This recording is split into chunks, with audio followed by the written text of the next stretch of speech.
Tonight, on a Nation Sports Show, we break down the latest breaking news in the National Football League. Last week, two of the top quarterbacks in the NFL got paid monster contracts. The Miami Dolphins, Tua Tagovailoa, and the Green Bay Packers, Jordan Love. Tonight, we break down the details of their contracts. We also break down the NBA's deal with Amazon. And starting next week, we begin our coverage of the NFL season as we start our division previews in each conference. It's showtime.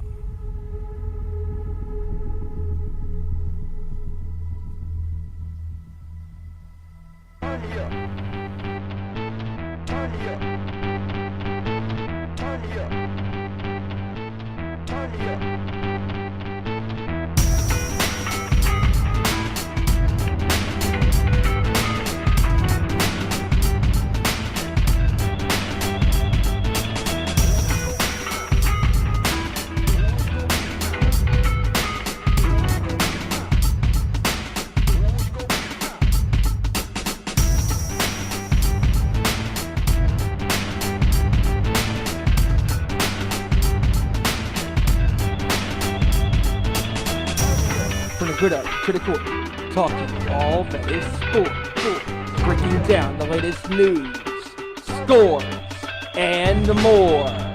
Welcome to our Nation Sports Show.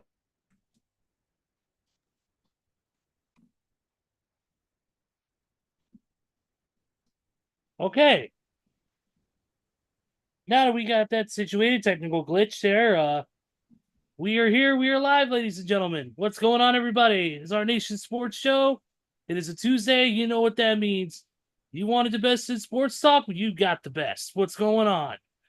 Happy Tuesday, everyone. I am Ezra Vickery, of course. We are here live and in living color here for another great edition of our Nation Sports Show. Thank you guys for joining us as always. We got a fair amount to get into today, of course.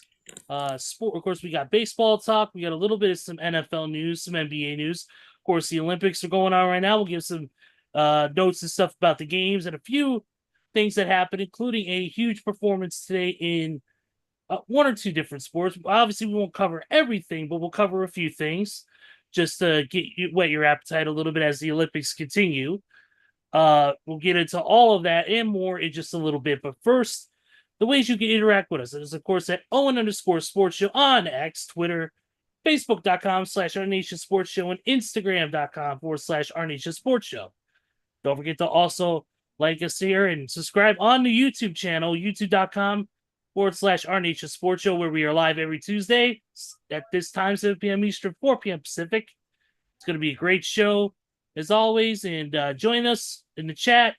Interact with us. We'd love to hear from you guys about your opinions, about the difference, about what's going on in the world of sports, and a little bit of wrestling too every once in a while. Also, don't forget to like, of course, Nation's Corner at the Nation's Corner on the YouTube and on the Instagram page. Also, Nation's Corner on Facebook, Nation's Corner on the YouTube as well, or on Twitter as well. Their show 7 p.m. Eastern, 4 p.m. Pacific. Same time as our show on Saturdays. The guys and gal covering all things pro wrestling. And after a very, very busy weekend, we're heading into another one, this time with SummerSlam coming up. Obviously, SummerSlam coming up. They had several other shows going on in the Cleveland area, independent shows as well. Obviously, we got the final shows for SmackDown, Great American Bash, night one for NXT tonight. So it's going to be a very, very impactful weekend, and our buds are going to cover it on Saturday, so check them out. Also, don't forget to add 2 Sweet Cosplay across all socials for all your cosplay and wrestling needs. We have a few things coming up on the horizon. Of course, most of the crew, if not all the crew, will be at All Out, scheduled, of course, the second weekend of September. We're going to be excited to be back inside the Now Arena, and hopefully there'll be some sort of AEW Fan Fest or a StarCast convention that we can all hang out at as well. So more details on that to be determined. All right, enough of my spiel, enough plugging everything that I have that I don't get paid for. Let's go ahead and move on here. We got with us a nice little crew here. Joining us a little bit later on in the second hour will be our boy Kevin Rory to come in and talk a few things in the world of basketball and, of course, football, whatever else we can get into as well. But right now we got with us the man of the hour, too sweet to be sour. Oh yeah, dig it. He is. He's the man at GalaxyCon that you couldn't see, even if you didn't want to. Joey JT Thornton, what's going on, buddy? What's going on, everybody? Hope everybody's having an amazing Tuesday. And I just got to say, I know I am, because not only is this a Tuesday and not only is this a sports show, but today, ladies and gents, this was my 32nd birthday. So I'm tuning up right now. I'm in high spirits. Had a great weekend at GalaxyCon, meeting various wrestlers. And it was just an all-around great time. And I'm back here to talk some sports with y'all, and let's get into it, baby. I'm pumped.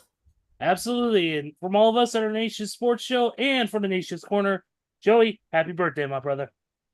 Thanks. And then, of course, we can't do without the patriarch of the show, my brother, my heavy metal brother from North Carolina. A man who will always come through in the clutch, unlike David Lee Roth when it comes to a Eddie Van Halen tribute show. None other than my boy, the man who's been to more contests in the past, has had more accomplishments in the past week than Heath Slater had in an entire 15-year career in the WWE. Ladies and gentlemen, Big Stevie Wyatt, what's going on, man? Well, I say that's good enough. Well, what's going on, everybody? Oh, man. Yes, I've been to 3 shows in the last week and a half. Sammy Hagar on the 19th, Creed on the 24th, and then this past Saturday in Raleigh, North Kakalaki, just down the street where Joey was at GalaxyCon. I was getting my face melted off by some pure metal with Macedon and Lamb of God. It was incredible, just pure insanity. You know how talented both those bands are. And Kerry King's solo band opened up. They were great. Malevolence, well, 3 out of 4 is not bad, but Malevolence, not so much. They were mid. But anyways, what is not mid is us being here on the show talking about all things sports. And yes, I said it in the intro, and I'll say it again. Next week, baby, NFL coverage begins on the 6th as we begin our coverage, as we always do, the North and the South up first in the AFC. And we make our way down to the AFC East and West, and you know the rest of the way. But so excited to be doing this again with you guys, and looking forward to having Kevin on with us again tonight. And I was just hanging out with him over the weekend, and that was a lot of fun. And hopefully one of these days we can get the gang in the same room one day and do a full show, especially during the NFL season. That's going to be a lot of fun. But great here to be with you guys. Let's do this, boys. Yes, absolutely. And before I forget, happy birthday, Joey. Yeah. And like I said, we got a lot to get into. Of course. Let's get right into what the biggest topic is, and that is, of course, the Olympics. Obviously, not all of us watch the Olympics, nor do we watch everything. It's hard to, because it's all on at different times and different days because of the hours, because of the 5-6 hour time difference between France and the United States. So a lot of people's schedules don't work out very well, especially mine being midnight's worker. I don't get to watch a lot of the primetime stuff. But there were some great games. Of course, we've had the 3-on-3 basketball matches and all that stuff. Team USA, of course, with LeBron and everybody. We'll get into that as well. We've had those games. But a few things I want to mention. Some big stuff happened today for the United States. First off, want to extend a congratulations to the women's stylistic gymnastics team featuring Simone Biles, of course. They have won their fourth gold medal, I believe it is, and Simone won her 5th. with 8 medals overall, making her the winningest medalist in gymnastics history for the Team USA. So congratulations to Simone Biles on that huge accomplishment. Of course, her husband, who was the Chicago Bears player, Jonathan Owens, was in attendance to watch it all go down, taking a leave of absence from taking a special leave of absence from the team to support her while she goes through the Olympic trials and the Olympic Games. So that's awesome. Also, Katie Ledecky smoked everybody today in the women's 1500 Yes, she did. In the 1500 meter 17 freestyle. seconds. Woo! Freestyle heat. She won. She beat everybody by 17 seconds from the second place person, which was insane. And tomorrow she competes for the Olympic gold in that same swimming 1500 meter freestyle. So that's pretty cool. And also too, history was made. Talk about first times. The women's rugby sevens team, U.S. women's rugby sevens team, won their first medal in Olympic history for Team USA. They won bronze. Nice. They won a bronze medal, which was, like I said, their first ever, the rugby team's first ever medal in Olympic history. So congratulations to the women's rugby team on accomplishing such a feat. And then obviously we've had so many other things go on, swimming and all that. You know what? Since we're talking about Olympics, let's talk about it. And that is, of course, the basketball games. Of course, we've had, Team USA play some good games, had a good start. LeBron, Joel Embiid, of course, dominating as they always do. Great performances all around. Jokic having some great performances, but I mean, a lot of people were complaining about certain players not playing and this and that, but it's like, one thing. Number one, if it ain't broke, don't fix it. Number two, not everybody in the Olympics is going to play. Not everybody on the Olympic team is going to play. There's a reason why there's reserves there, and that's in case somebody falls down to an injury. Look what happened to Paul George a few years ago when he broke his leg. What did they do? They had a replacement. They had a reserve. So I understand there's people that want their players to play, and the guy I'm talking about is Jason Tatum. Jason Tatum didn't play in the last game, and people were complaining about why Jason didn't play, and the reason why is because he wasn't needed. He wasn't needed at the time because Team USA was winning so dominantly and had such great performances from their starting lineup. So, you got to think, this isn't, of not 80-minute regulation, or this isn't a 60-minute, whatever it is, 48-minute regulation game. This isn't a 48-minute regulation NBA game. This is different. This is Olympics. And they do things differently there. So a lot of different factors go into that. But, Team USA looking pretty strong starting out. We'll see what happens when it gets out of group play and we start getting into medal contention. So, but, I mean, what are your guys' thoughts on the first initial game or so from Team USA? I mean, U.S., they obviously are going for history. They're looking for a 5th consecutive gold medal. And I'll admit, this team does have its holes. This team does have its weaknesses. And whether many people want to say it or not, this team is not like the 1990 or I would say the 1988 and 1992 Dream Teams. And it's also not like the 08 Beijing team.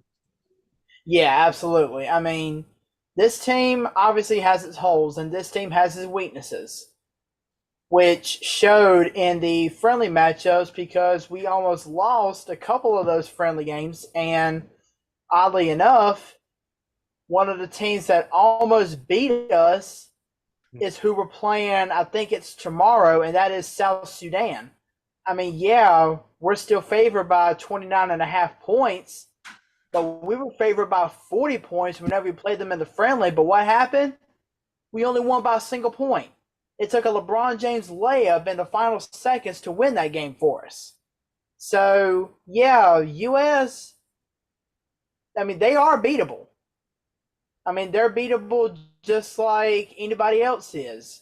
And there's a whole bunch of other NBA players that are playing for their respective countries. Like, for example, Nikola Jokic is representing his home country of Serbia. And yes, they got pummeled by the Americans a couple days ago, but I mean, that was kind of expected. But if USA really wants to clinch that 5th consecutive gold medal, they're really going to have to step up the game. And I get it. Competition is great. I mean, I love seeing a true competition go down to the wire. But eventually, those close games are going to come back to bite America in the place where the sun don't shine.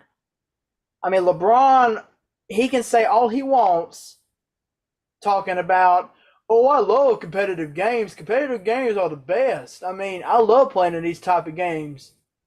Yeah, I mean, I'll admit, those games are kind of fun. But you can't keep playing inconsistent basketball to result in those close games. Because like I just said, if you do, one of these times it's going to bite you in the butt. And it's not going to be pretty. And if I know Steve Kerr, which I'm pretty sure I do, or at least know his coaching tactics, he's not going to want to play around. I mean, he's going to want this USA team to give 110% every time they step out on that court. It don't matter who. I mean, it don't matter who it is they're facing. Whether it's in a group play, whether it's in a quarterfinals, semifinals, championship, whatever. He's going to want this USA team to give 110% every time they step onto the court. And if they don't, and if they lose one time, I mean, let's just say if they lose out of group play. I mean, you lose once, you're out. I mean, once it hits medal play, it's single elimination. Which means if you lose, you're gone. So these close games, they do not need to exist if the USA wants to have a shot at a 5th consecutive gold medal. Yeah. Yeah, because you cannot go out there and half-ass play the game. You got to go out there and give it your all, 110%. I mean, when you got, Stephen Curry on that team and you got Kevin Durant, you got LeBron. I mean, those are 3 of the top, 10, 15 players in the NBA today alone.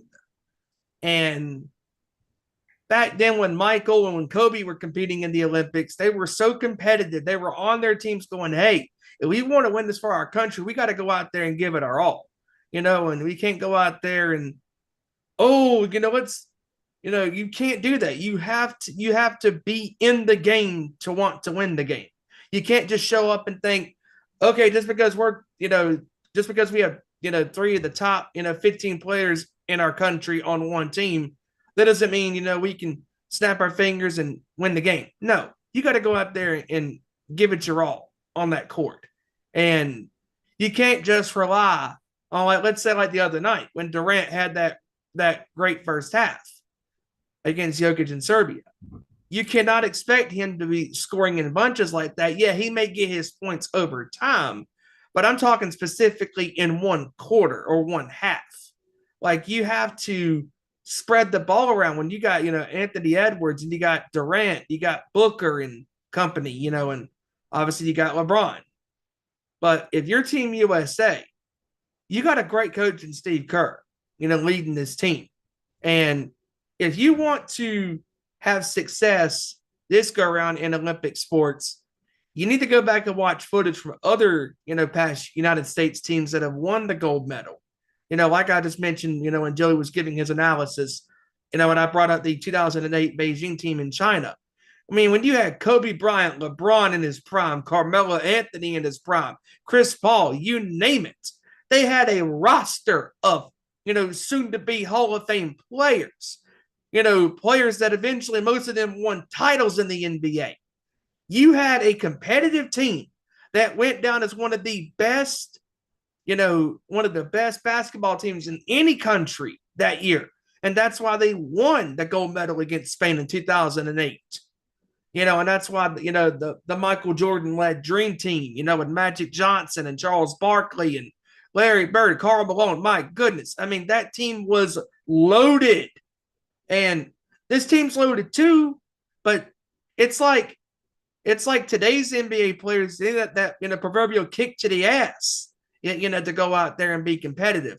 Instead of being given the kick to the ass by your coach, as a player, you should have that will, that want, that desire when you put on your sneakers and you put on that uniform, representing your country, representing America, to go out there on that basketball court and give it 110%, give it your all, represent the country loud and proud, and bring home that gold.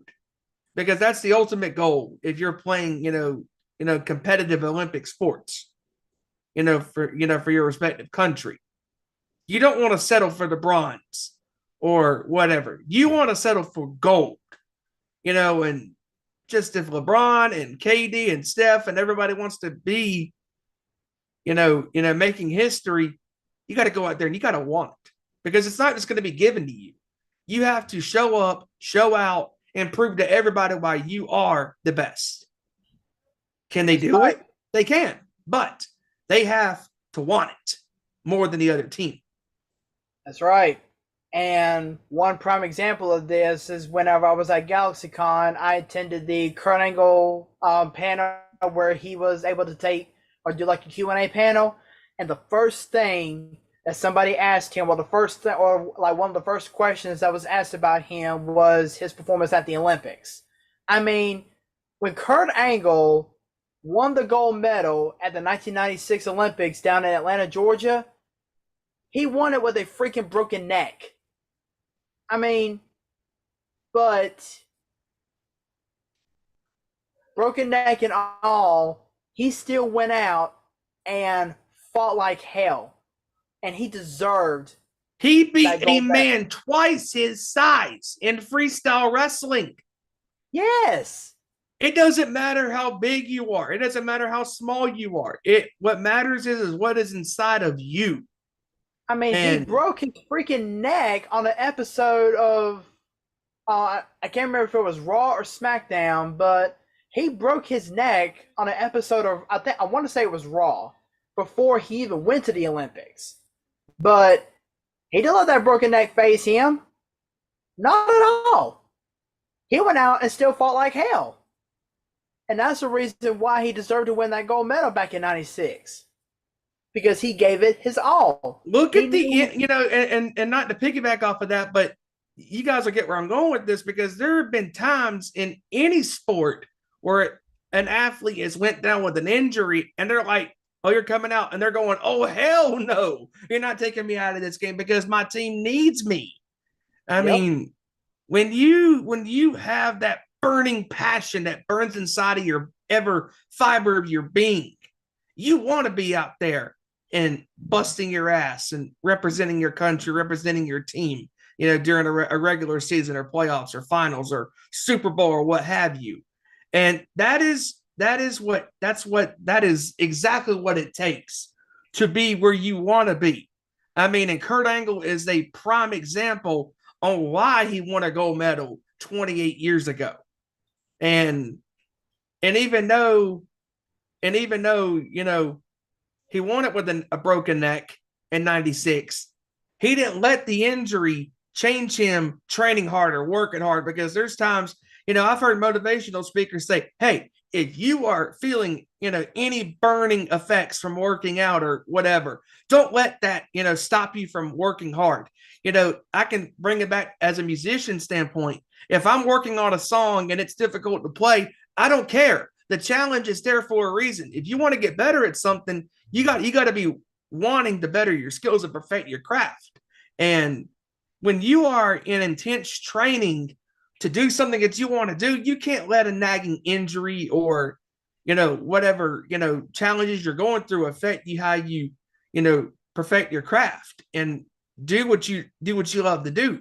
Because if this USA basketball team wants to be represented as one of the greatest, teams in the country, to be that, you got to go out there and instead of half-assing games and making these games quote unquote competitive, give it your all. If the games are still competitive, that's fine, because the games are competitive, actuality. But don't make it a game just to make it a game. If you claim to be the best, Go out there and beat the hell out of them. If you claim to be the best, go out there, practice harder, train harder, work on your plays, your pick and rolls, all of that good stuff. Don't make a situation out of something if it's not naturally going to be there. Because Durant scored that many points in the first half on Jokic Jim. Why? Because he had that desire, to go out there and be the best. And you can't expect Durant to do that every game. You can't expect LeBron to do that, every game. You can't expect that Curry to do that every game. Although Curry is one of the best 3-point shooters, you can't expect things to be automatic in basketball because, as we all know, it's a make or miss, game. And if one guy's shooting range is off one night, that's okay. You have all these other great players for a reason to pick you up and to pick your spirits up. If you're like, man, I can't shoot tonight, I don't know what's going on. Your brother is there right with you. Hey, man, follow my lead. I'll take you to the promised land. I'll take you to where you want to be. If you have a group of players that are struggling, that's why you have a guy like Steve Kerr, coaching this team. That's why years ago when Coach K was coaching, these teams, he coached the Kobe Bryant. He coached the Carmelo. He coached all these great players, LeBron, you name it. He was able to rally these men. He was able to get them to go, hey, go out there and be the best that you can be. Go out there and leave all your blood, your sweat, your tears on that court, no matter what country you're playing in.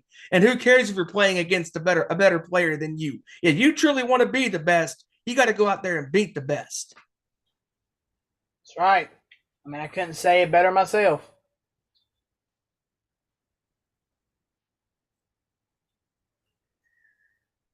Oh, but yeah, so far, the U.S. has been doing a great job in the Olympics.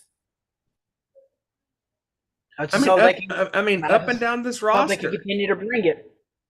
Up and down this roster, you got a talented 12 players on this team, Adebayo and Booker, Curry, Durant. You got our favorite LeBron, toy. Joel Embiid. You got a favorite toy when he's healthy, Anthony Davis. You got Durant. You got Anthony Edwards. You got Joel Embiid when he's healthy. He's one of the best players. Halliburton, my goodness. He's healthy. That can't be true. Correct. Drew Holiday, one of the best defenders in the NBA, who just won a title with the Celtics. Yeah.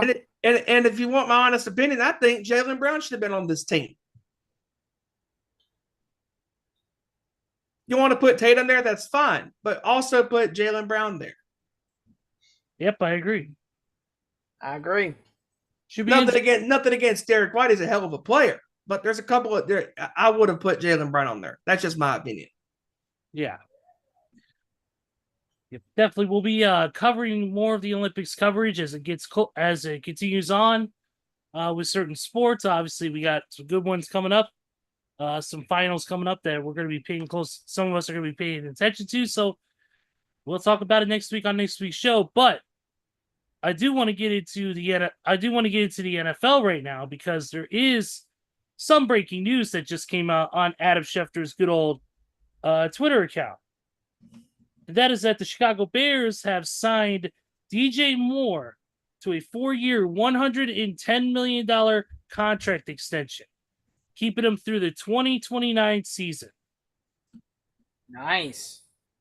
It is the largest deal in Bears franchise history. $82.6 million that is guaranteed. Very nice. Steelers wide receiver Roman Wilson was carted off with an ankle injury, but he's going to be week to week, and they said he will be okay. So he's not going to miss.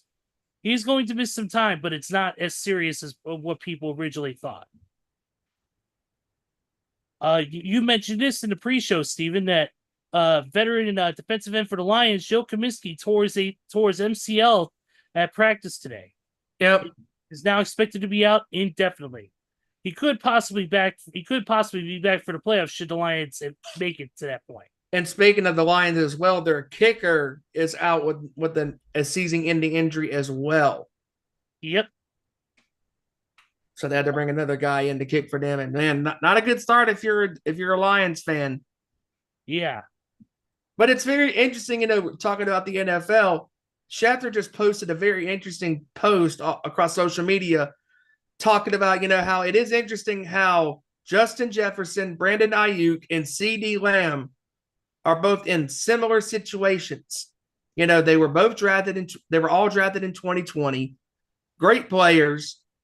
Look, and then in their final year, they were looking for extensions. Obviously, Jefferson got his, and obviously Lamb and Ayuk are looking for theirs as well. The question is, will they get their extensions that they want? And so far, if you're the Cowboys, you have not made any significant moves in the offseason. But yet they expect every year to be their year when it comes to NFL. Yeah, sure. Sure. Keep believing that logic. Yeah. Believing in Joe Hendry is a better option than believing in that. Yeah, speaking of Joe Hendry, he's going to be in concert, I believe, on the Great American Bash. Yes, he is. Yes, he is. And he's got a song specifically set for Gallus. So that'll be happening in about 25 minutes from now on NXT. We'll talk about that a little bit later, but we got a lot more football talk to get into, and that is, of course, former Bills linebacker A.J. Klein has announced his retirement from the NFL. Yeah, and I think I remember seeing something about a former running back who was playing for the Carolina Panthers. Rashad Penny has announced his retirement. Yes, he has. But of course, I don't blame him, because why would you want to play for a losing team like Carolina? Anyways, and that hack of an owner, David Tepper. Oh, you can't say that about the owner of your favorite team.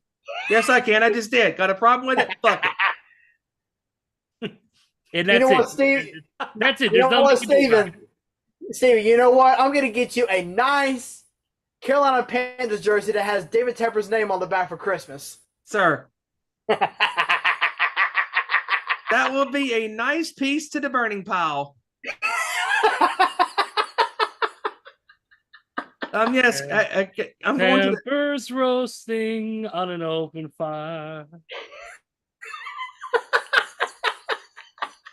His team is trash, playing uninspired.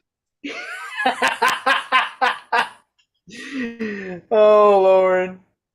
I mean, oh man, that I'm telling you, if that ever did happen, hey, I go into the dump today. Excuse me, what are you burning? Oh, it's a custom made David Tepper jersey, Alrighty. So honestly, I wonder which jersey would. I honestly wonder. If I were to give Steven a David Tepper Panthers jersey, and if I were to give Randy Gyron a Tom Brady Raiders jersey, I wonder which one goes to the trash better. quicker.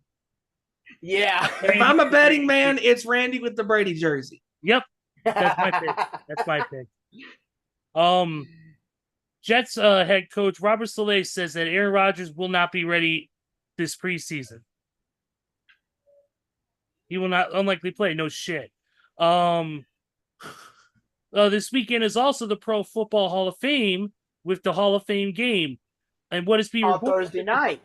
Oh, yep, that's right. That is right. Yep. And what is being reported is that the Bears and the Chicago Bears. And the Bears, and the Bears will not play any of their starters that game, they said. And I don't think the Texans are going to play any of their starters either. No. So but it's pretty much a mutual agreement. But speaking of preseason, I've been hearing a rumor from, I want to say it was either Roger Goodell or the NFL Players Association, and they are in talks of adding a 18th regular season game. I've read the same thing you had, Joey. Yep. Taking away another preseason game. So how do you guys feel about that? We all know it's money driven, but honestly, the preseason means nothing to me. So the less preseason to me, the better. Yeah, that's true. It's what it is. It's a money grab for sponsors and advertisers. So exactly what it is. Whatever happens, happens. It's It honestly wouldn't surprise me, and it wouldn't surprise me if the NFL playoffs gets expanded as well. yeah. Yeah, honestly, I feel like the playoffs need to be expanded too. I mean, at least make it 16 teams. Because there are those cases. There are cases where there is that one team that has a great year and they don't get in. I know there are those old school heads out there that love the old school way when it was 6 teams in each conference.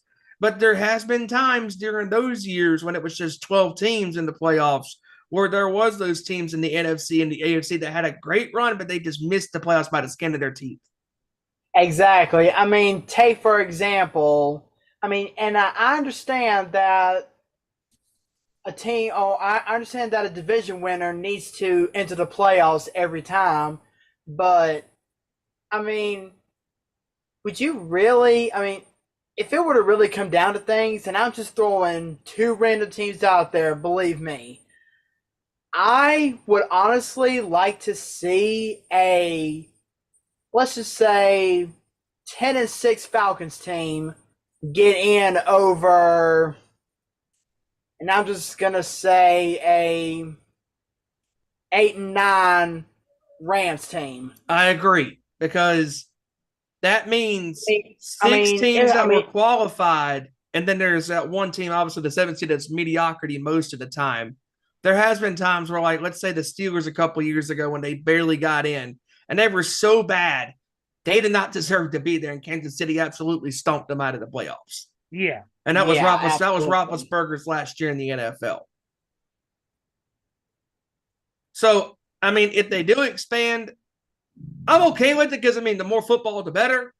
But I really would not be surprised if they do expand the regular season to 18 games. Hell, it wouldn't surprise me if they go to 20. And honestly, I mean, I would love a longer regular season also because it would lengthen the football season just a little bit longer. Also, yeah, because dude, I'm telling you, like, I remember last year when we were doing the show, and there would be times I'm like, holy smokes, like, this season's almost over already. Yeah, like, it's crazy.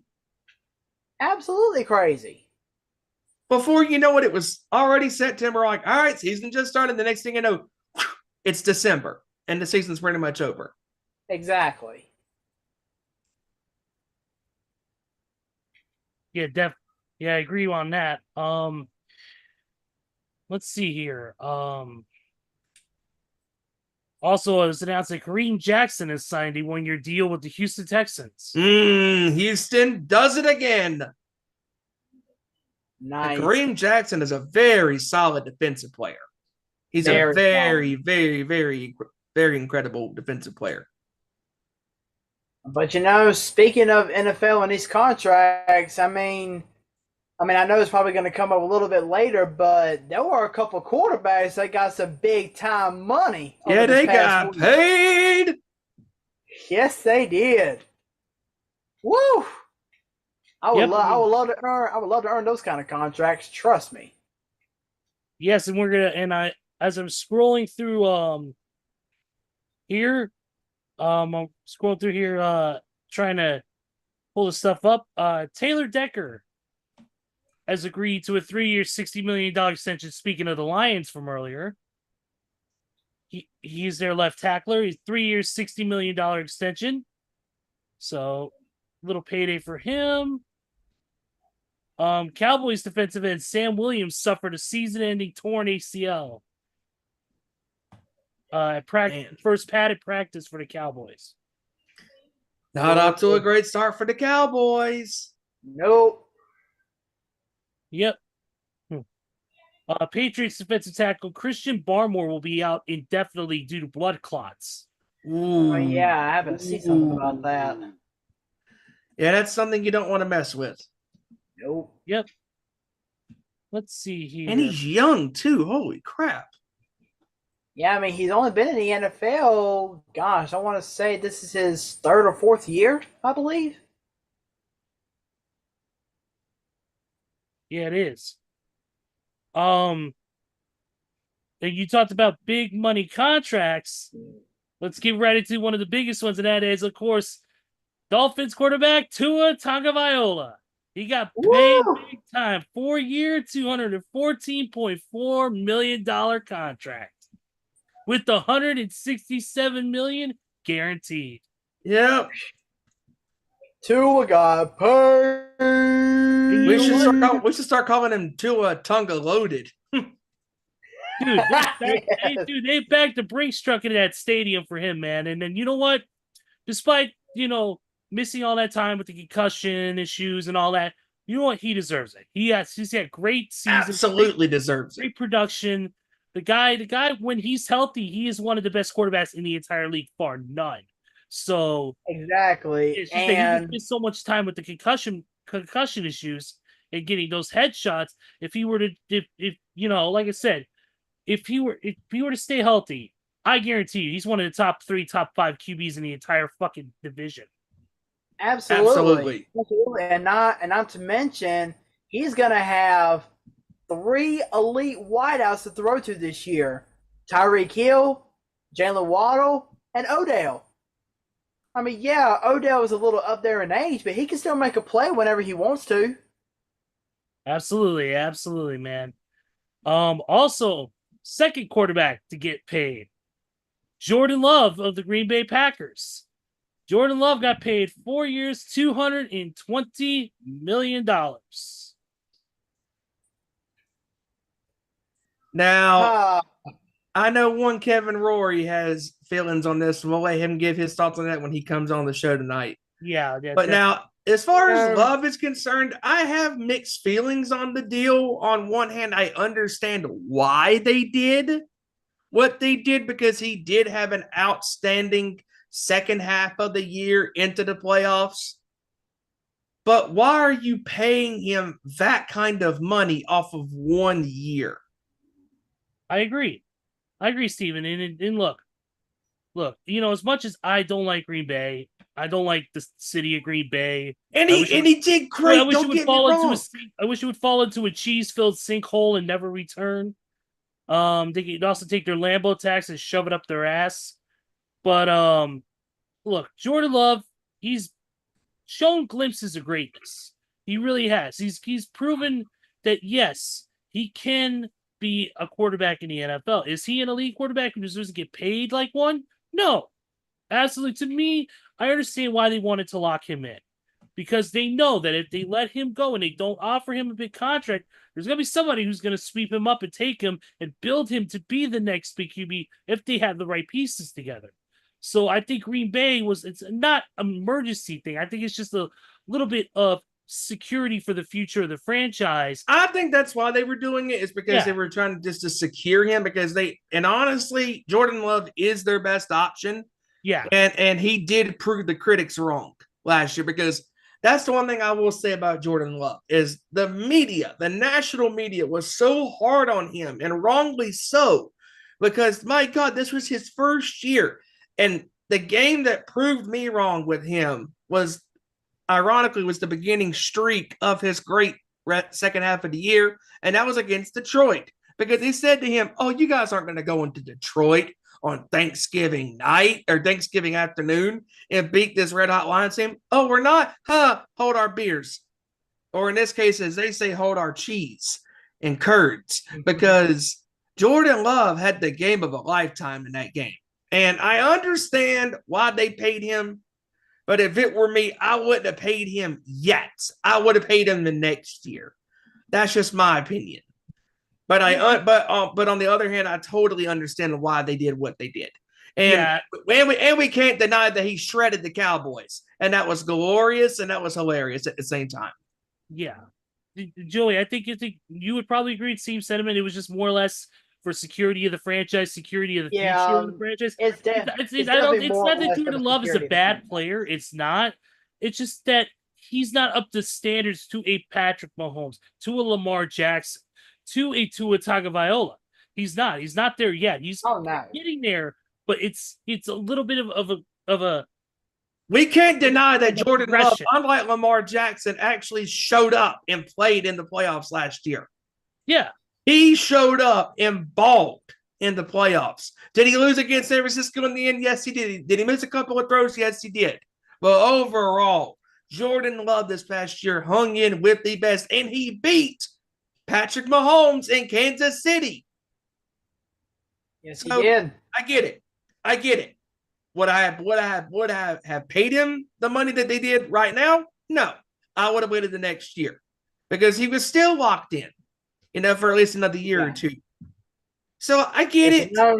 But hey, it's their franchise. They're just trying to secure their guy, and they knew that he was staying. I mean, because he's not going to lead them because they know they needed a quarterback. Yeah, but there is one thing that has been buzzing through my mind ever since I saw these two huge contracts. I mean, not that I don't like the guy or respect the guy because he plays for the most hated team in all the NFL, but if I'm Dak Prescott, I'm looking, and I'm seeing all these big name contracts: Jordan Love, Trevor Lawrence, Lamar Jackson, Tua Tagovailoa. If I'm Dak Prescott, I am busting through Jerry Jones's office, looking at him straight in the eye and saying, "Where the fuck is my money?" Right, because even though we clown on the Cowboys because they're an easy target when they fail in front of the entire national world, but you got to give the credit where the devil is due. Dak Prescott has played really good when he is healthy.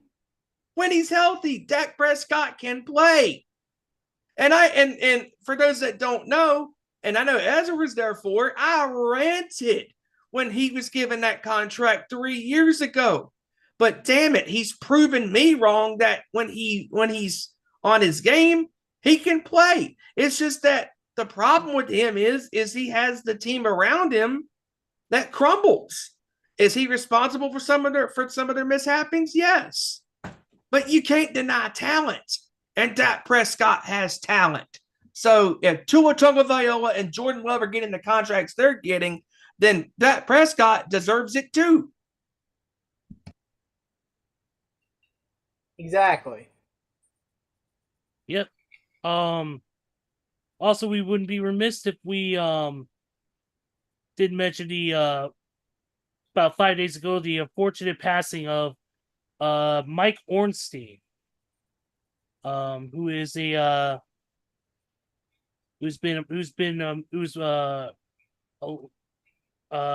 with the organization for nearly 2 decades with the New Orleans Saints. Oh yeah. So fortunately he passed away. He was older and I believe in poor health too. So definitely want to send condolences to family and friends, all those who knew him, especially the Saints organization. Let's see who else here. Let's see. The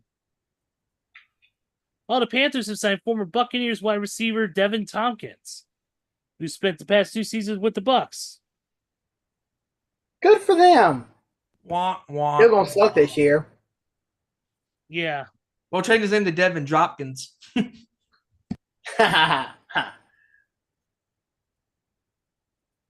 Good news coming for the Falcons, and that is that Kirk Cousins has been medically cleared from his torn Achilles, but the Falcons say they will be diligent with him and other players coming off injury in their modified reps. So good news on the Kirk Cousins recovery. Good for him. Hopefully he can fully recover and get back to where he was. Yeah, but if he doesn't, Michael Penix is going to be waiting in the wings. Yes, he will be. Vikings lost their cornerback, Mickey Blackman, tore his ACL in the opening practice of training camp. Wait a minute. Say that name again. Mickey Blackman. Oh, I thought you were talking about the offensive lineman who can never stay healthy, Mekhi No, Becton. it's their cornerback. Oh, okay. Yeah, it's their cornerback. Yeah, first practice he tore his ACL, done for the year. Damn. Dang. Safety Julian Love and Telling you, man, they can run. I mean, they can run all these drills without pads, but then the second they put pads on, bam, they're done for the year. Yep. It's crazy. Oh yeah. And then of course, right here, real quick, got to talk about here is another one is Julian Love for the Seahawks got a 3-year extension worth up to $36 million. So he got his money. One big question mark that didn't get their money is a guy by the name of Brandon Ayuk. Brandon Ayuk is still right now working without a new extension. As of this point, he is holding. I believe he is holding out. He hasn't practiced yet, has he? I don't believe so. No. Also, who hasn't practiced either has been CeeDee Lamb for the Cowboys. He's currently sitting out too because of a contract holdout. So, there's that going on. So he is subject to a $40,000 fine for every training camp he misses. Well, I mean, just like the whole thing with Dak Prescott, CeeDee Lamb is seeing all these extensions that receivers are signing, either whether it's a new contract or whether it's a contract extension, and he's like, well, "Where the fudge is my money?" Well, it's pretty simple, CD. Why don't you start Once you see the ball, you will start see CDing the ball. Start CDing the ball or CND ball, and you might get that contract extension. Yeah, once you CD ball, you will CD money. Exactly.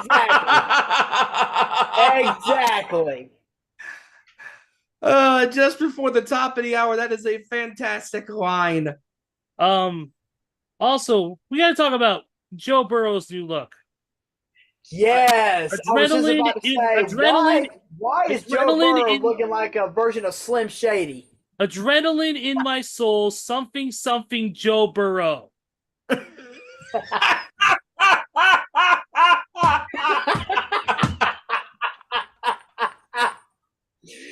Oh my god! Dude, he looks like a love child of Slim Shady and the American Nightmare Cody Rhodes. Yes.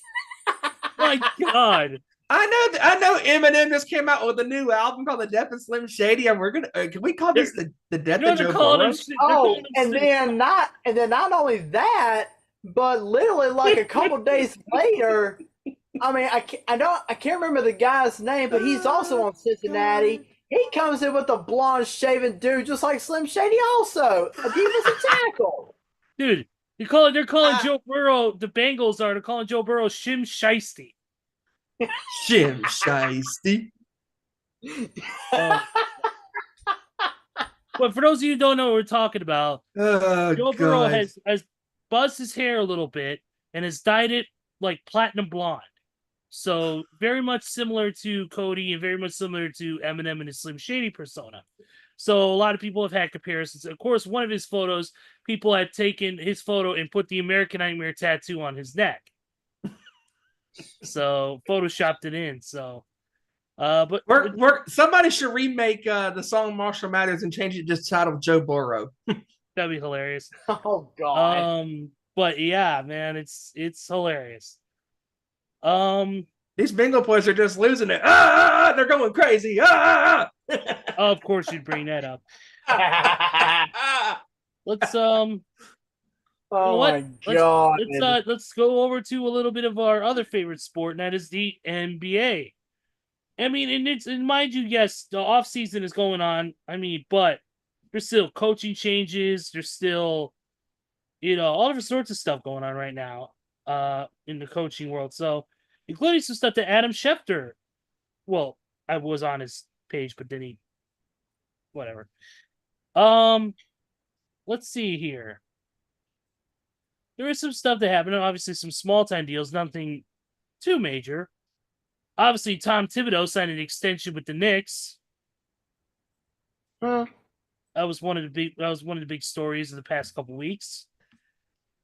Tyus Jones signed a 1 year, $3.3 million deal with the Phoenix Suns. Mm-hmm. Let's see here. David Roddy, Phoenix Suns. David Roddy got traded from the Phoenix Suns to the Atlanta Hawks for forward EJ Liddell. Let's see here. James Johnson signed. Orlando Robinson is signing with the Kings. I said Tom Thibodeau got his extension. Something else. Adam had it on his Twitter that I saw. Oh, I think I remember now.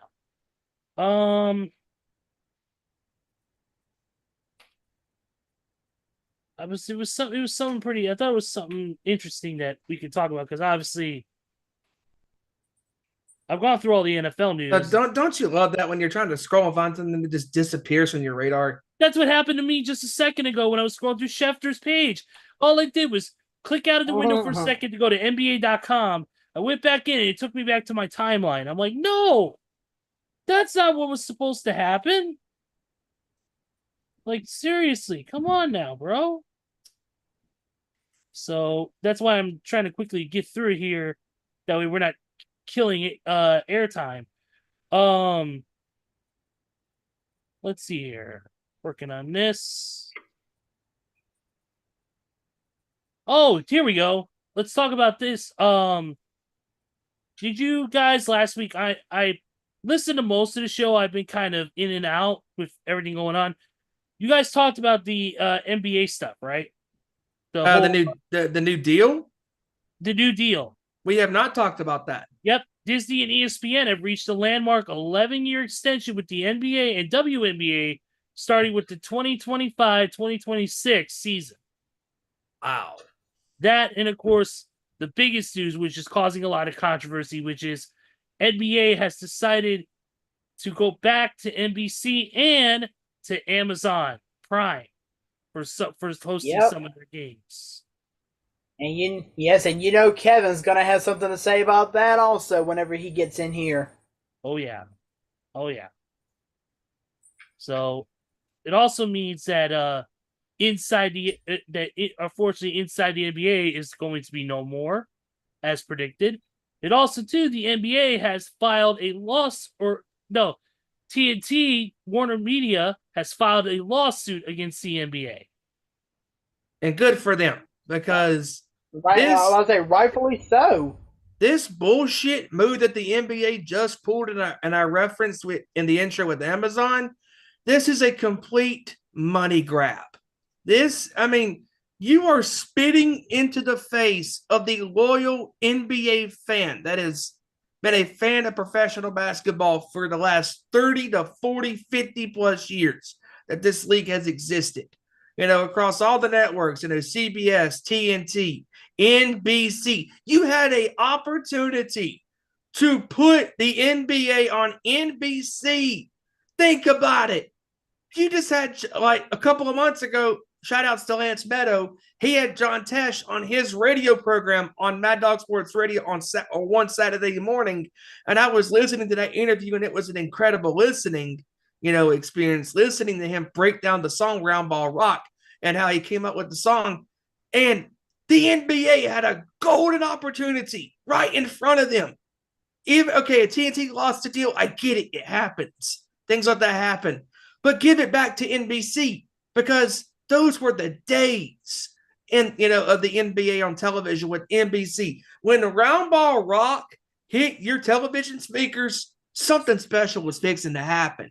When those video packages took place, where it showed Michael Jordan, Magic Johnson, Larry Bird, Kobe when he was in the league when they were still on, Shaq, and Tim Duncan, and Karl Malone, John Stockton, you name it. Any great player that has played in the NBA, They have been on NBA on NBC during the golden days of the NBA, and it's a damn shame because it is a damn shame that, and Kevin said it to me over the weekend, and he'll say it when he comes on the show here in a few minutes, but the NBA on TNT had the best fucking crew covering professional basketball.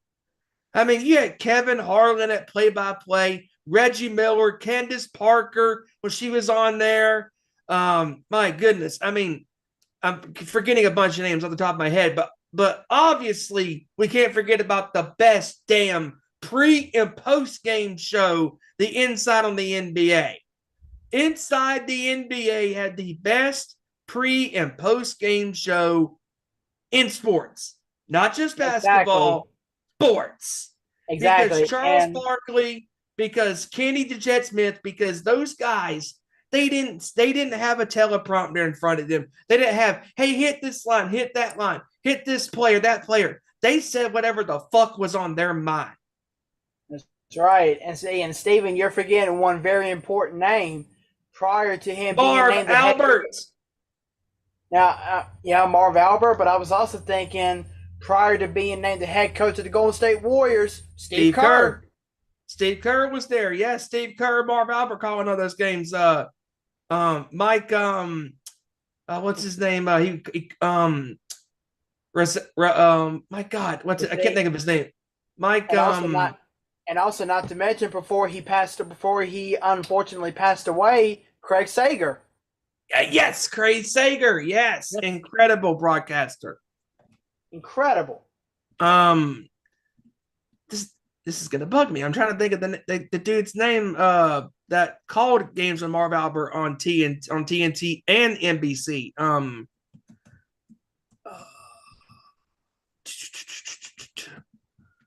I know the first name is Mike. Cannot think of the last name. Breen? No, Mike Breen's on ESPN. Yeah. Tirico. No, he was on ESPN too. He's also great. From what I heard, though, he's going to end up being the voice of those games coming up on NBC or whatever. I think I got it right here.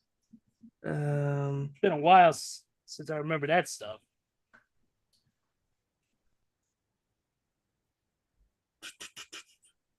Trying to remember who it was. Dang it. What is his name? Mike? Oh my. Fratello. That's it. Fratello, yes. Okay, yeah. Yes, Mike Fratello. Yeah, Mike Fratello. Him and Marv Albert had a lot of great years calling NBA games. And, and that's the thing, too, about, this deal with Amazon. It's a complete money grab. And it's... Yeah. And don't get me wrong, I love Mike Tirico. Mike Tirico, when he was with ESPN and ABC, he had some incredible games that he called over the years. With Hubie Brown and obviously we can't forget about Mark Jackson and Jeff Van Gundy when Mike Breen on ESPN. And broadcasting and when the NBA has gone downhill when you get rid of those guys last year and you paid for it. And the fact that this deal went down, it's been annoying me ever since the deal went down because we knew the NFL was going to do something like this because they are the king of sports. We get that. It was bound to happen. But the NBA, I know the NBA, still has popularity, but they're not the NFL. Let's just call it like it is. And there he is.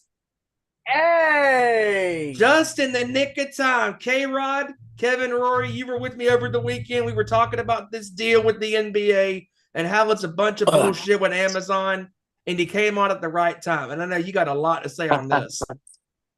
So, yeah, Kevin, the floor is yours, buddy. What's going on, everybody? Glad I popped in at the right time. Yeah, you did. Yeah, this TNT deal is ridiculous because everybody all the fans, the voices of the NBA, everyone loves the voice of TNT and Turner Sports and Shaq, Ernie, Charles. Reggie Miller, Kevin Harlan. Everybody loves those guys, and us, the NBA fans, love those guys. And NBA decides to greed up all their money by giving that deal to Amazon because they know Amazon is willing to pay over and beyond for the rights to the NBA games, and it's ridiculous. Like that's taken away from your NBA fans. And I'm just not a fan of it to start with. No, and I completely agree with you, Kev. It's, Yeah, no, go ahead. it's dumb, man. I mean, it's just the NBA just wants money. That's all it is. The NBA wants money, and Amazon paid money, and the NBA is basically saying money over anything else. And basically, fuck what the fans want, and we don't care because Amazon's willing to pay. And I don't think it's right.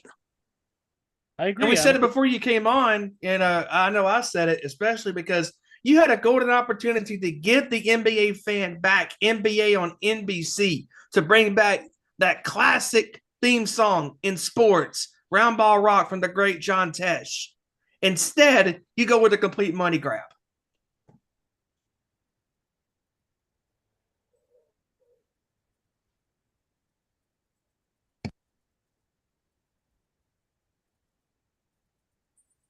No, it seems we have lost Mr. Roy for just a moment. Yeah, some technical stuff and all that, but it's all good in the neighborhood. What do you guys what do you guys think of the whole what do you guys think of the whole Disney stuff going on too? I mean, it's pretty.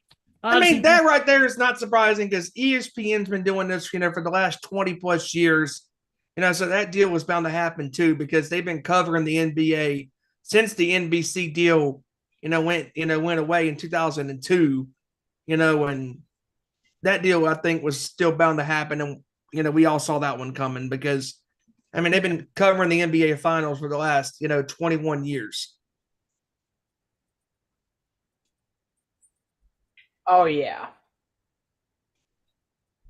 Yeah, I'm just not a fan of it, man. I hope for Charles and Shaq. Well, Charles is going to retire. Ernie's going to retire. I just hope Shaq protests this and does not take no job with ESPN, just in spite. And if you're Kevin Harlan, and we talked about this too on Sunday when you were here, that he does not need the NBA's money. He's making enough money covering the NFL during 1 year. Yep. Exactly. Yep, that's true. Kevin, I'm sure you watched some of the Team USA stuff for in the friendlies so far. I know Joey had some thoughts about it showing, especially with that game against South Sudan where he only won by 1 point because LeBron hitting that layup. I mean, obviously we got the real play coming up here very, very soon. What are your thoughts on Team USA based on the friendly, and how far do you think they'll go? I think USA's going to win the gold medal. I think that was a little. Yeah, they don't care. That was kind of exhibition games. They're just like, we don't get up for them. We don't really care.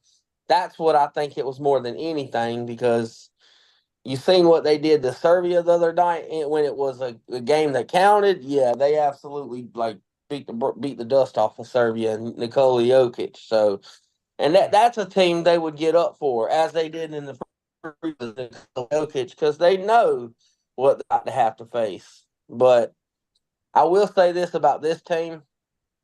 Everybody wants, and normally I'm always defending 90s basketball players and Michael Jordan, this and that.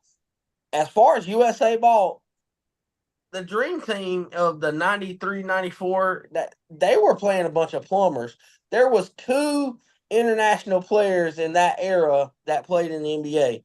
Kevin Durant even made it known that there is 64 international players in the NBA that Team USA has to play. It's much harder. But I will say this team is probably the most that I've seen since 2008, maybe even more so than 2008. I mean, And I'd like to also point out the other night in their first round win against Serbia, people bitching and crying about why didn't Tatum play? Why didn't Jason Tatum play? Shut up. Let me just say, shut up.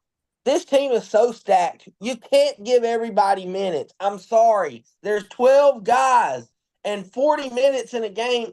You can't give everybody minutes. I mean, somebody's going to have to be the odd man out. And I'm actually on record as saying I agree with Steve Kerr based on the matchup. And if anybody has a basketball mind, they would understand. Oh, and mid-sentence, and he got cut. Oh no! But anyways, I'll jump onto this real quick. And William's in the chat. What's going on, William? And there he is, real quick. And William says here in the chat before we get back to Kevin, he says that they're probably going to have Beth Mowens on as anchor. Ugh, I agree because I cannot stand the way she calls games. Oh yeah. In mid-sentence, and then he got cut. You with us, Kev? There he is. There we Okay. go. Yeah. I don't know what Alright. the hell happened. But back to No, what I was saying. it's almost like the White Six are invading your internet connection. Oof. Well, the White Six must have cut my damn 5G off. But anyway, Back to where you were saying before you were so rudely interrupted. How rude. Speaking of the Y6, I was just saying I agree with the decision that Tatum didn't get many minutes. I mean, I think he possibly should have at the end of the game when it was out of reach. But at the same time, you got to look at the matchup. Serbia is good at point guard, or their guards and their center are good. They suck on the wing. So you're going to need Drew Holiday to defend their guards. And when Drew Holiday goes out the game, you're going to need a Derek White to come in and defend them guards. Then you need to rotate all three of your bigs because Jokic is going to put in work either way. So AD and Bam and Embiid's going to always have to play. So I completely agree. And just like I say, next game when they play Australia tomorrow night, by the way, Tatum's going to get more minutes because Australia is really good on the wing. So Tatum might end up getting a lot of more minutes. Plus, Kevin Durant was perfect from the field, by the way. 20 points in the first half, 9 and 9 from the field. I mean, why are you going to take him out of the game? Tell me that. I mean, I'm why? That don't make sense. He's playing great. Keep feeding him the ball. I agree. It sucks, but that's the consequences you have of having a stacked roster. I mean, not all people can get minutes. I'm sorry, because Steph and LeBron is not getting their minutes cut. That's the two that's immovable. And Embiid possibly could, but AD and Bam, and I mean, you're stacked there. Ant Edwards, the face of the NBA. Devin Booker, one of the best offensive showmen in the NBA. I mean, I'm sorry, but Tatum's not.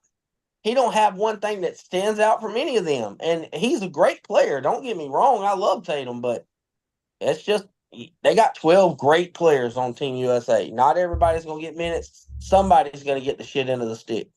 That night it was Tatum. Who knows? Wednesday night it's probably going to be Derek White because why would you need Drew Holiday and Derek White for a team that sucks at guards? Australia has no guards. Drew Holiday might not even get much playing time. They might go with an all-scoring backcourt with Ant Edwards, Devin Booker, and Steph Curry. I mean, that's just how the ball goes sometimes. I mean, they could. And see, and also, Kevin, earlier tonight we were talking about the big contracts that both Jordan Love and Tua Tagovailoa signed. So we know you got some insight about that. So, what's your opinions on those big time contracts? Oh boy. let's talk about that Jordan Love contract, shall we? Yeah. What the fuck is wrong with the NFL? Who the fuck told them to cut the salary cap off when paying the damn quarterbacks? Because the damn quarterbacks are going to start. The quarterback's contract is going to be rich as Shohei Ohtani in the MLB one day. Holy crap, you're going to have a damn player making $1 billion contract in the quarterback. I'm sorry, but and this is why I say Jerry fucked up, because last year and 2 years ago, if you went ahead and signed Dak Prescott, you could have signed him for the measly $48-50 million. But you know what? The way the quarterback market is exploding and these damn jabronis like Trevor Lawrence is getting paid, I'm sorry, but you got no choice but to pay Dak Prescott $65 million. I don't care if you think he deserves it or not or this and that. I mean, he is a good regular season quarterback, and he is better than Trevor Lawrence. So tell me why he shouldn't get $65 million in that market. Based on that market, he should.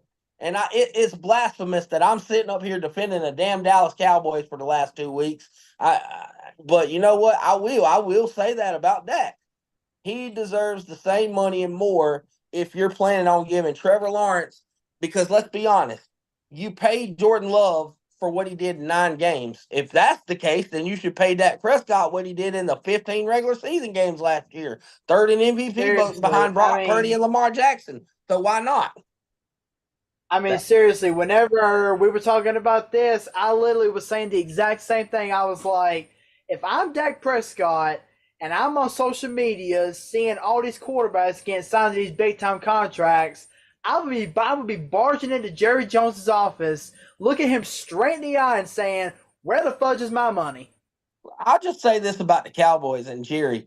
Where does your money go? I don't understand how you can say, oh, it's going to be so hard to pay Dak and CD and Micah. But where's the money going? Because you ain't got no left tackle no more. You lost your starting center to Washington. You ain't got no running back. You lost Tony Pollard. You lost Michael Gallup and any other Brandon Cooks at the number 2 receiver. You literally got a tight end on a rookie contract. Micah's on a rookie contract. I mean, Demarcus Lawrence maybe getting paid good. Who else is getting paid? Where's your money going when you got teams like the Eagles who have their number 1 and number 2 receiver locked in over $100 million? Jalen Hurts locked in for $275 million. I mean, they're paying money. Why aren't you? Why is Jerry just sitting on money? Because I'm pretty sure the way the cap is, he could afford to at least pay 2 out of the 3 guys. Easily. Exactly. Easily. You got a shit ton of money. TV 35. And now rumors are circulating around that Trevon Diggs from Dallas has entered into this huge old money market. So, I mean, Jerry Jones ain't going to be able to pay all 4 of them. And here's where I stand on the Dak Prescott situation. I know it was more about the quarterback market, but Dallas, here's the problem. I get it. Dak is choked in the playoffs, but guess what? So did Micah Parsons. What the fuck did he do against Green Bay? He couldn't even pressure Jordan Love. What did CeeDee Lamb do? He couldn't CD ball for nothing, and he dropped it every damn time he touched it. I mean, everybody wants to blame Dak, but let's be honest, it was a whole team effort of choking. They all choked from top to bottom. His offensive line couldn't block worth the damn anyways in that game. And here's where I stand on it. Micah Parsons already a liability on as a run defender. I get you could move on from Dak because of that inconsistency in the playoffs, but here's the problem, and here's why you should pay Dak. For a team with a good roster, who's gonna play quarterback? You don't have a backup option. You don't have a Jordan Love in the round like they did with Aaron Rodgers in Green Bay. You don't have a Patrick Mahomes sitting behind Alex Smith. You don't have none of that. I mean, do you think there's a reason Trey Lance got beat out by Brock Purdy. He's their damn 3rd string quarterback. He's not going to do nothing in Dallas. He's not going to be that guy. I mean, the other guy, Cooper Rush, he's not going to be that guy. That's the problem. I get it. If you want to move on with Dak, fine. But what's your plan? You don't have a plan. You didn't draft nobody. You didn't sign nobody. I mean, so what's your plan? You don't have a plan. And it's like you said, Kev. It's like you said, Kev. You've let all this time go by, and the market changes every offseason. The money tree, the guaranteed money, the complete salary that your players are being paid is different now than it was in 2021, 19, 18, you name it, down the line. The market is different even from 2 years ago, because now we're going into the 24-25 campaign, and the money tree continues to grow. Before you know it, people are going to be getting paid 70, 75, 80 million, 90 million, 100 million guaranteed money. And if Jerry Jones continues to not sign players before he even knows it, Michael Parsons, Dak Prescott, CeeDee Lamb, even Diggs are all going to be gone because you're not doing nothing to make moves. If you would have signed Prescott a season ago, a year or 2 years ago, That's less players to sign. And here's the problem. Here is the problem with that. That when they signed Dak to that little measly contract, this and that, and said, okay, we're going to wait till your last deal, like we seem to want to do. Dak has full advantage. The reason why, I mean, the ball is all in Dak Prescott's court. Like, Jerry is at his knees to Dak right now. The reason why, in his contract, because it's not a rookie contract, it was his second contract, he's got a no trade clause and a no franchise tag clause, meaning after this year, there's not a damn thing you can do unless you pay me, show me the money, or I'm gone. Not a damn thing you can do. And if you're Prescott, it's genius. It was other genius. guys like that are on rookie deals, like Brandon Ayuk. I know I haven't talked about that much with the contract situation. That's in the 49ers court because you still got the 5th-year option. You can franchise tag them, franchise and trade. You got all those options at your disposal. The Cowboys don't with Dak because they put it in his contract. Oh, we're going to bow down to you, and the ball's in your court. Like, you have all leverage. What are the Cowboys doing? You're going to pay CD all this money, and damn hell, he ain't even going to be able to CD quarterback because they don't have one back there. They're going to have damn ghosts back there throwing them the damn ball. They don't have a running back. Don't have a quarterback. Don't have an offensive line. Holy shit, what are we doing? CD quarterback. I already nothing. Put that in the timeline at Kevin, 8:25 p.m. Eastern. You know what? If they don't have another quarterback in the realm, and they might not CD first down any in the game either. So CD Lamb ain't gonna get the damn ball. 8:25 p.m. Eastern on July 30th, 2024. Kev just dropped another Cowboys one-liner. Hey, perfect. Yes, Kevin, and on my birthday out of all days. Oh, hey, Kevin, I said this earlier that talking about these big money contracts. I said if CD Lamb wants the CD money, he better get going. Yes, he better learn this. He better keep seeing CD ball and keep scoring touchdowns.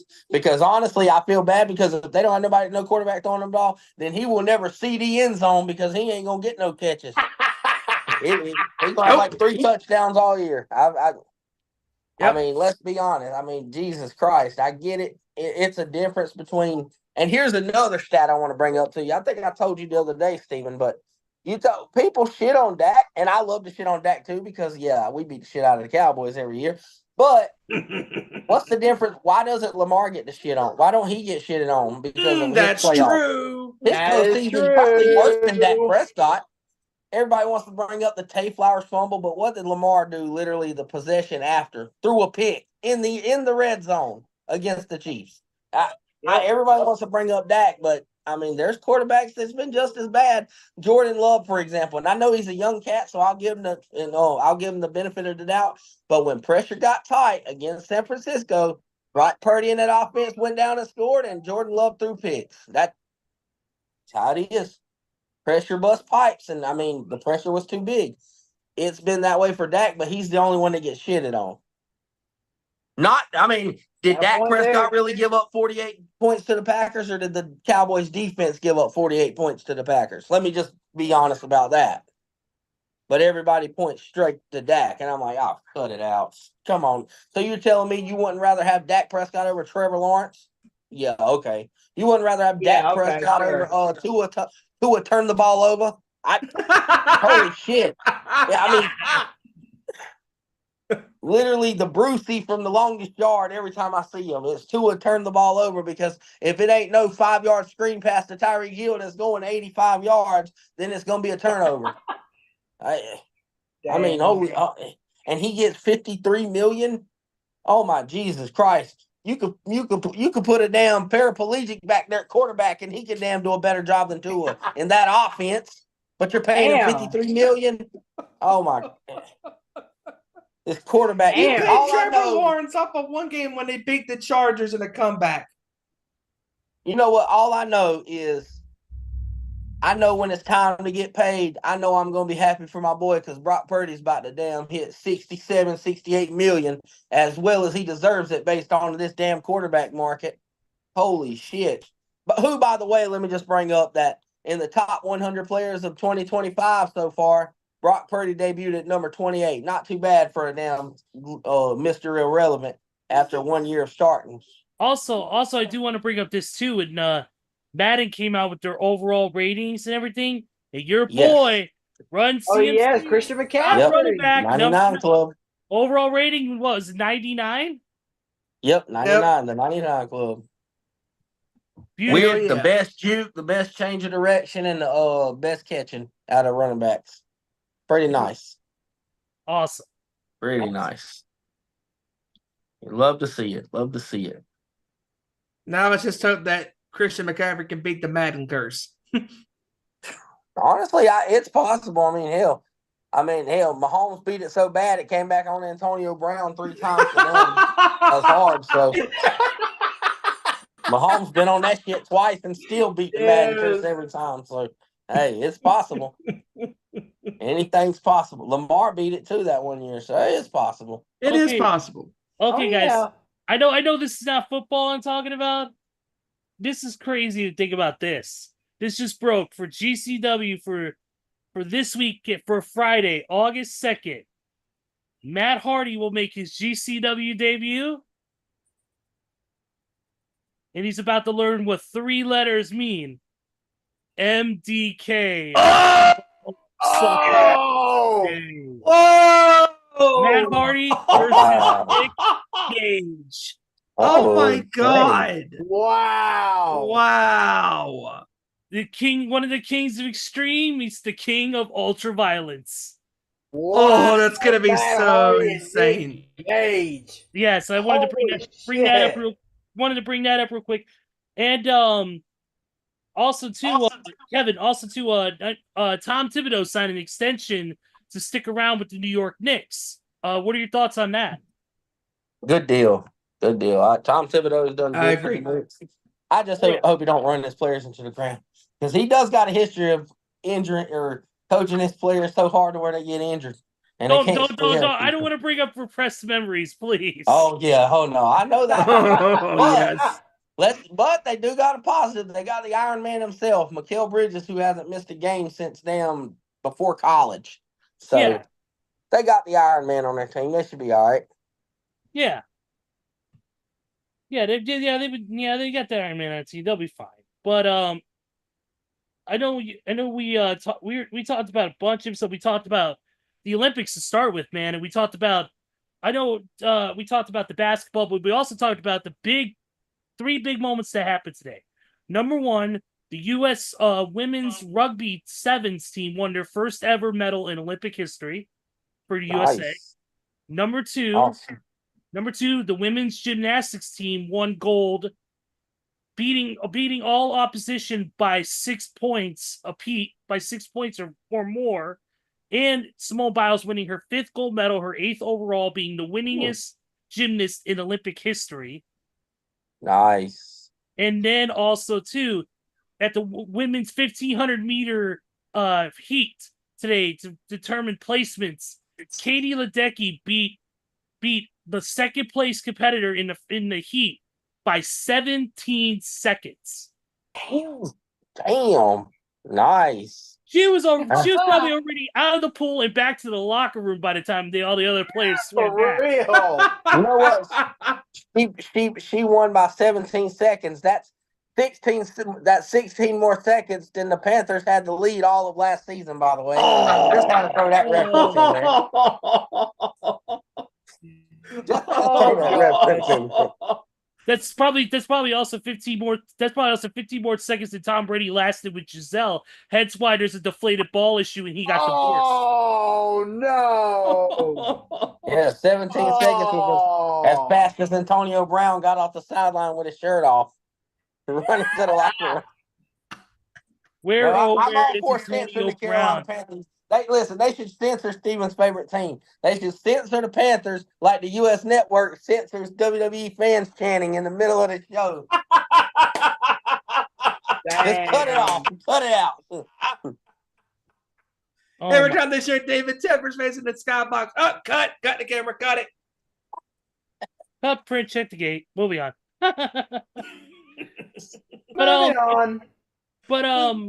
Joey, I know you have let's go to MLB because I know you have a little rant on your ATL Braves, buddy. Oh, Oof. Because his Braves have been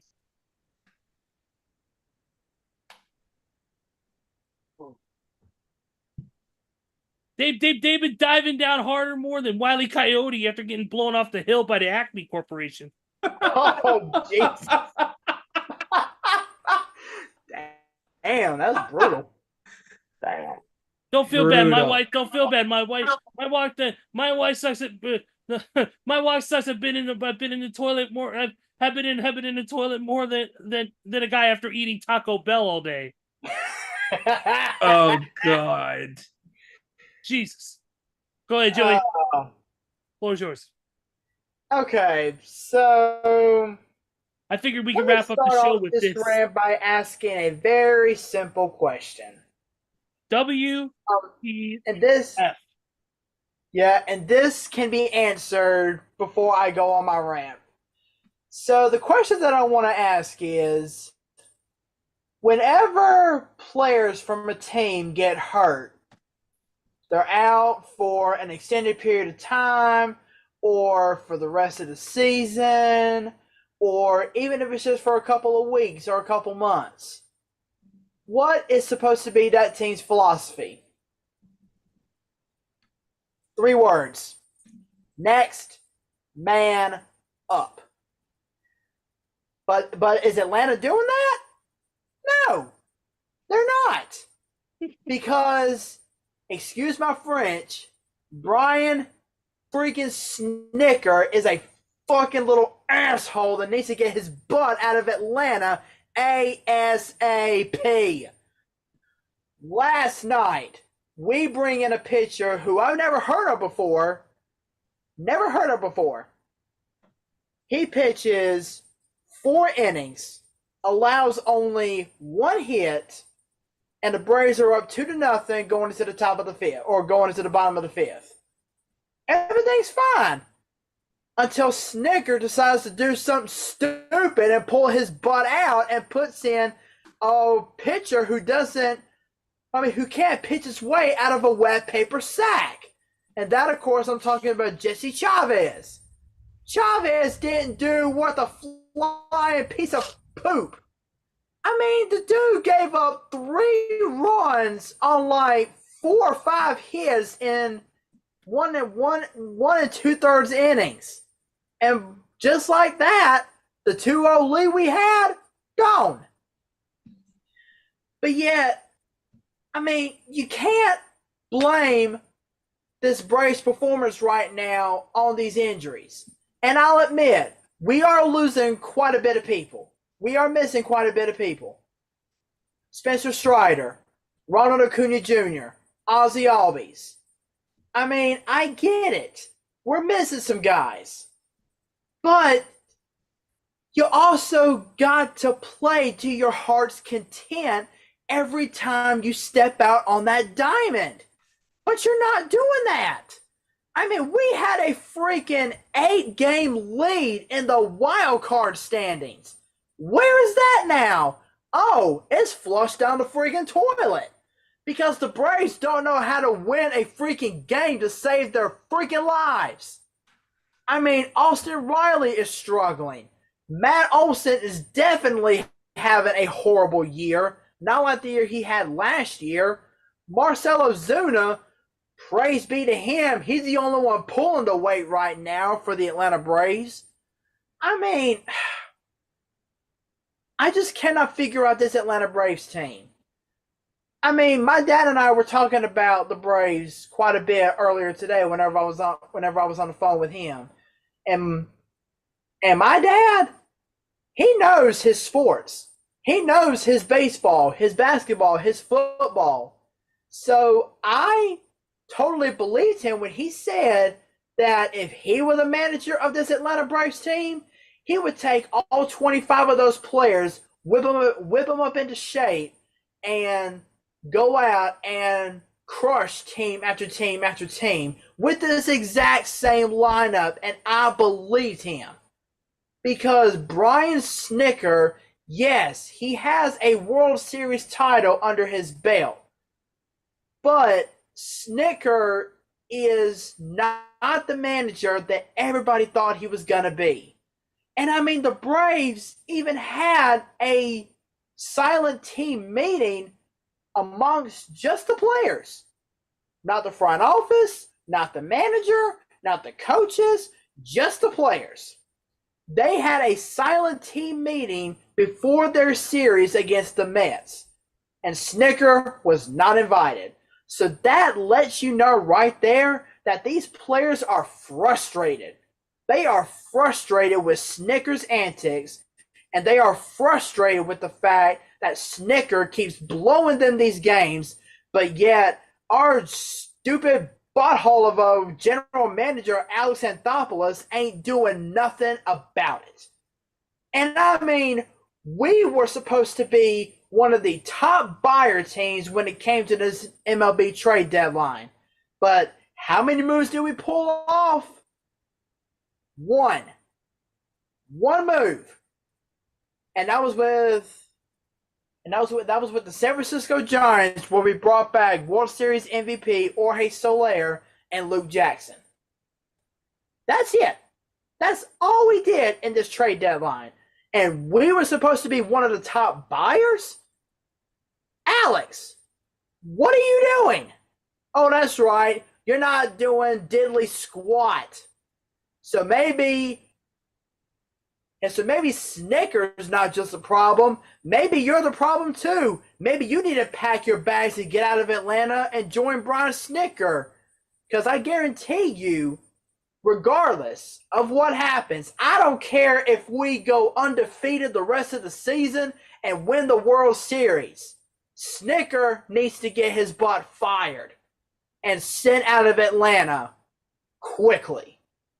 Because if I want to start believing in this Braves franchise again, there's got to be some major drastic changes.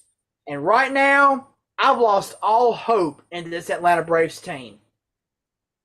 Well, At this point, it's going to be either the Phillies, the Dodgers, the Guardians, or the Orioles that's going to win the World Series. I'm calling it right here, right now, maybe even the Yankees. But right now, Atlanta doesn't stand a chance.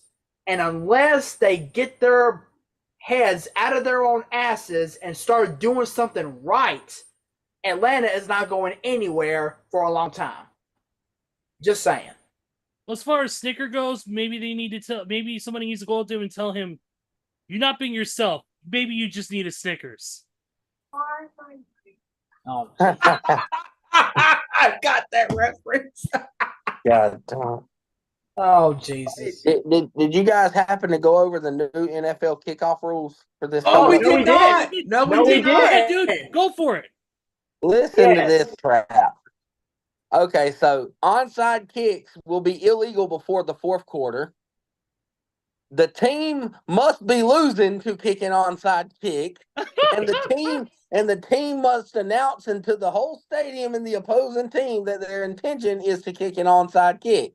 What in the hell is this? Who in the name of hell made this rule change? What happened to the surprise element of Sean Payton's Saints in the Super Bowl against the Colts? I mean, what is this? I mean, let me guess now, when you run a reverse or a trick play, you got to report that. Hey, we're about to run a trick play now. What? Well,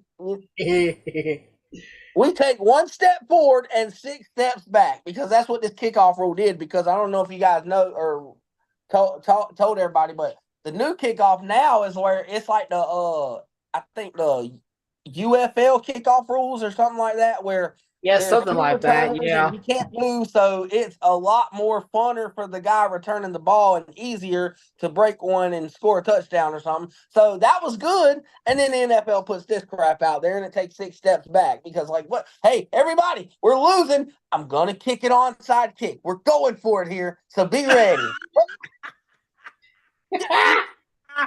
Wait a minute. So you're telling me that if this rule was around 20 plus years ago, that means when the Colts beat the Bucs on Monday Night Football, hey guys, we're gonna kick the onside kick. Just to let you No, know. they have to announce No, it. you have to let everybody know. Yay! Yeah, they have to do it. They have to do it like when you know what? That would suck for the Lions because hell, the Lions don't know how to announce to the refs when their damn offensive tackle report's eligible. I'd hate it for them. They don't know Oh. how to report an onside kick.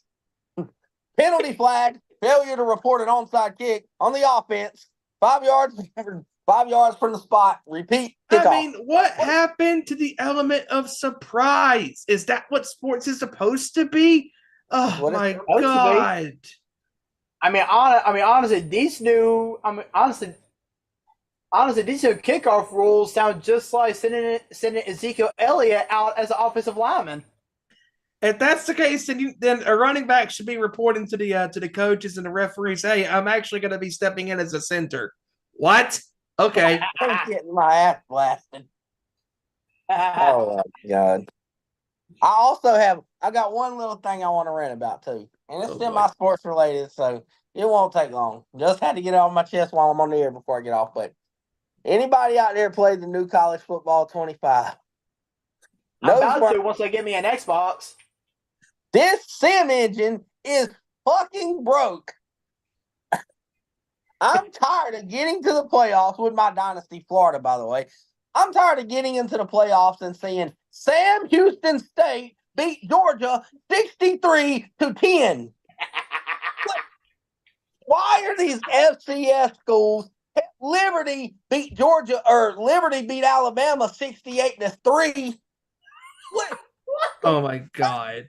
This is like TCU. This is like TCU versus Georgia, but backwards. TCU would put the licking on Georgia. And what is wrong with this sim engine? I got to the Final Four, and the Final Four teams was me as Florida, Sam Houston, Liberty, and UNLV. What? The Final Four for the Peach Bowl and you know what? College football. Get your sim engine fixed. There's no way a 69 overall team should be beating Georgia. That's a 95 overall team by 58 points. And the one thing I will defend on college football, though, I will defend it to the day. Everybody's crying about it's hard to play defense in the game. No shit. There's no defense in college, Sherlock, other than the typical Alabama, Georgia. There's no such thing as defense. I watched the game. When was it?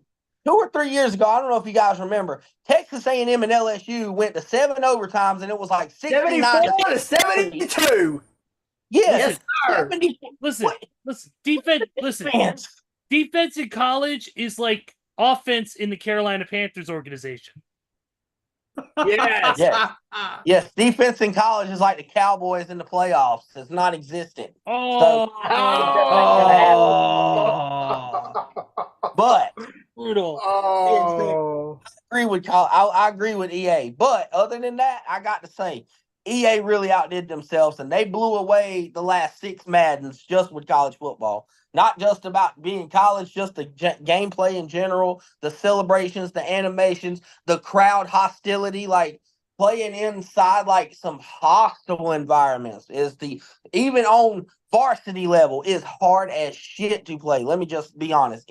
It's damn near impossible to get a first down to even do anything when the crowd's in it. So I got to say, they outdid themselves. EA, I wish you put that much effort into Madden, because what you did in college, hey, that game is some of the best and play.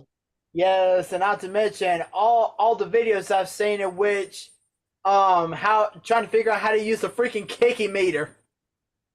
Oh yeah, that is different. But it's like that in Madden too this year. They did say that they're bringing the same kicking meter to Madden. But I also like to say college football. I'm not saying it's a bad thing. It's just a funny thing. Why are we getting 1 million white generated corners? I mean, I'm not trying to bring race into it, but why is every corner that is in this game in the recruiting class is white? I mean, what have we got? Who was the guy from Iowa last year that got drafted? The white corner. Hell, it's like college football took him and said, we're going to put him in the game every year at corner. Well, Jesus Christ. Oh. But yeah, that's pretty funny. Oh, and I don't know, I told Steven about it. I ain't told you guys about it, but one of them, I seen somebody posted, had Pat McAfee generated in the game as a right defensive end. Yeah. A 4-star recruit from Florida, Pat McAfee, as a defensive end. College football has to be stopped, man. EA is doing too much. Oh, speaking Oh, of Pat man. McAfee, it's been announced that Pat McAfee will indeed be joining College Game Day once again this year. Great news for him. Which also too being great because it will not conflict with his Monday Night Raw schedule, because with him having to go Friday and Saturday to wherever College Game Day is going to be, whatever campus, he could be back on Monday for Monday Night Raw. Well, I've actually heard that he's going to be pulled from his Raw announcing duty since he'll be on College Game Day. It's been varying reports. I've heard rumors that he's going to get pulled. I've heard rumors that he's going to stick around. It's gonna depend on his schedule. Obviously, he's still got the Pat McAfee show, which he's got to tape, and then he's and all that stuff too. So I get that. It's hard for him to get that, but that's cool to know that Pat's coming back to College Game Day because he brings a lot of energy to the show, brings a lot of excitement. So it's gonna be cool. Yes, and not to mention we're still waiting on when Joe Tessitore is gonna come on and do some commentating too. He's supposed to start on SmackDown here in August. Nice. It's going to be a 3-man booth for right now with Corey Graves and Wade Barrett. Nice. Nice. Guys, I'm about to have to peel out of here. All right, Kevin. All right, Kev. Kev. Peace out, bro. Great being on the show with you guys, man. I'll see y'all hopefully next week. Yep. All right, buddy. Y'all have a good one. You too, bro. Yeah. Yeah, you too, bro. All right, that was Kevin Rory. What a perfect way to end the show. That's about all I have. Anything you guys want to add before we do the closeouts like we always do? Oh, I'm good. I'm good. All right, Joey, you know the drill, my man. Go ahead. Once again, another great show with you guys. It was great having Kevin on here for the past hour, giving his thoughts about various topics. And again, like Steven said in his intro, next week we are kicking off our 4-week NFL preview, going from conference to conference. And let me say, as a lifelong football fan, I'm looking forward to this. That means we are getting ever so closer once again to football season, and I am going to be ready to rumble. So let's go, baby. Until then, enjoy the sports, enjoy the Olympics if you choose to watch it, enjoy the baseball. Just do whatever you can, and make sure to tune in next week when we start going over our NFL conference previews. But until then, peace out. I'm out of here. Steven, you know the drill, brother. Yes, I do. Great job with you guys. Great having Kevin on here today in the last hour, talking about his thoughts about the NFL contracts and the NBA deal and all that stuff, and giving his thoughts on the college football game. And also, let me reminisce if I didn't bring this up again. Happy birthday to you, brother. Happy birthday, Joey. And it's been awesome doing a show here on your birthday. And thank you to William Garden for being in the chat. For those that watch on demand, thank you very much. And you can follow us on Twitter at ON_sports show, Facebook.com/Nation Sports Show, and we are live on YouTube at YouTube.com/Nation Sports Show. Be sure to like, share, subscribe, all of that good stuff to your family and your friends that love the world of sports, and especially the world of football. Because starting next Tuesday, we begin our long coverage of the NFL season as we begin the divisional previews. As we always start with the AFC and the AFC South and the AFC North. And looking forward to that. And man, from here on out for next week on forward to Super Bowl 59, it's going to be packed. It's going to be action-packed. And I'm looking forward to another great year, this year, covering the NFL with you guys, and can't wait to do it. And also, don't forget to follow the Nation's Corner on Twitter at Nation's Corner, Facebook.com/Nation's Corner, and where they will be live at a special early start time this Saturday at 6 o'clock Eastern, 5 o'clock Central, 3 o'clock Pacific, 4 o'clock Mountain Time, covering all of the time zones and stuff. They will be covering SummerSlam and previewing that, because SummerSlam will be getting started at 7 p.m. Eastern this year from Cleveland Brown Stadium. That's going to be, I think, a fantastic show. And obviously, be sure to check out the guys and gal this weekend as they preview SummerSlam. and talk about all the in and roundings of the world of professional wrestling, TNA, AEW, all of that good stuff. And with that being said, Ezra, wrap us up, my friend. Got it, brother. Let's do it. And man, what a great show today. Thank you to everybody who's watched this live and everybody who's going to watch this on demand. As always, we thank you guys for your support. Thank you to William Gardner in the chat. As always, thank you to our boy KRK Roy for jumping in for the past hour. We appreciate it, my friend. Don't forget to check out all of our individual social medias, which will be listed at the description of this video. Also, don't forget to check out, of course, Too Sweet Cosplay, Nation's Corner, all that great stuff. You can look up all that as well. And we will see you guys next week. So, for Randy Guiron, for Kevin Rory, Joey Thornton, happy birthday, and for Big Stevie Wyan. Also, real quick, too, happy belated birthday to Randy Guiron as well. His birthday was on Sunday. Oh, yes, definitely. Happy belated birthday to our boy Randy Guiron as well. Yeah, can't we forget about that. So, for them, I am Ezra Vickery, and we will see you all next week with another great edition of our nation's sports show. Take care, everybody. Have a great week, and we will see you all next time. Peace out, and may it be nothing short of too sweet.